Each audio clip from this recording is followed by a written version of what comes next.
নেপাল ভ্রমণের পারমিশন বন্ধ করে দেওয়া হতে পারে বাঙালিদের জন্য, এমনই একটা নিউজ ফেসবুকের নিউজ ফিডে ভাসছে।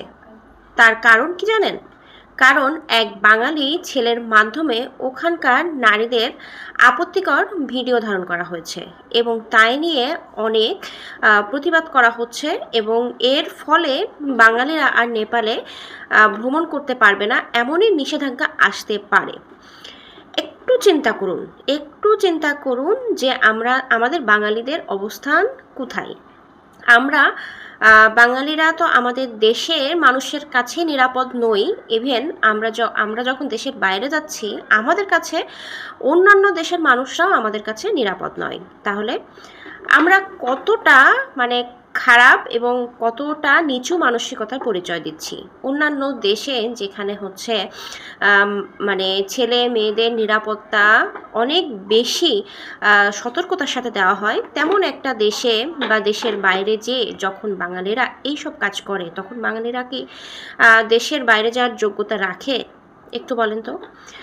এইসব ধরনের সংবাদ যখন সামনে আসে তখন আসলে লজ্জা লাগে যে আমিও একজন বাঙালি, এবং আমি সবসময় চাই আমাদের বাঙালিদের মাথাটা উঁচু থাকুক।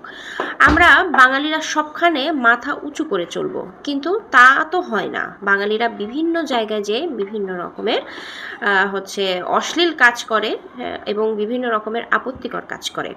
তো এই যে নেপাল ভ্রমণে এই যে নিষেধাজ্ঞা যদি বাঙালিদের উপরে আসে, তাহলে একজন বাঙালি হিসেবে একটু ভেবে দেখুন তো কতটা লজ্জিত আপনি বা আমরা আমাদের নিজস্ব জায়গা থেকে আমরা কতটা লজ্জিত। আর কয়েক বছর পরে হয়তোবা দেখা যাবে বাঙালিদের কেউ অ্যাকসেপ্টই করছে না, কারণ এখন অনেক দেশে বাংলাদেশের মানুষ হলে ভিসা দিতে চায় না, বা বাংলাদেশের মানুষ হলে সেই দেশে অ্যালাউ করতে চায় না। এরকম সংবাদ আমরা শুনেই আসতেছি। তো এর পরবর্তীতে দেখা যাবে বাঙালিদেরকে অন্যান্য দেশে ভ্রমণেরও পারমিশন বন্ধ করে দিচ্ছে। তো যে এই কাজটা করেছে তার উপর ধিক্কার জানাই।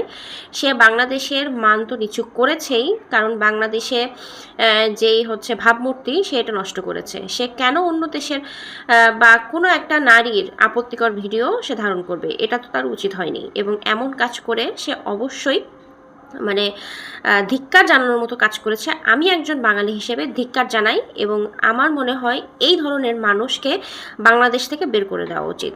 যারা এই ধরনের কাজ করছে, কে করেছে আমি জানি না, কিন্তু যারা করেছে তারা অবশ্যই বাংলাদেশের মানুষের ভাবমূর্তি নষ্ট করেছে এবং বাংলাদেশের মানুষের যে হচ্ছে বাঙালিয়ানা এটাও নষ্ট করেছে।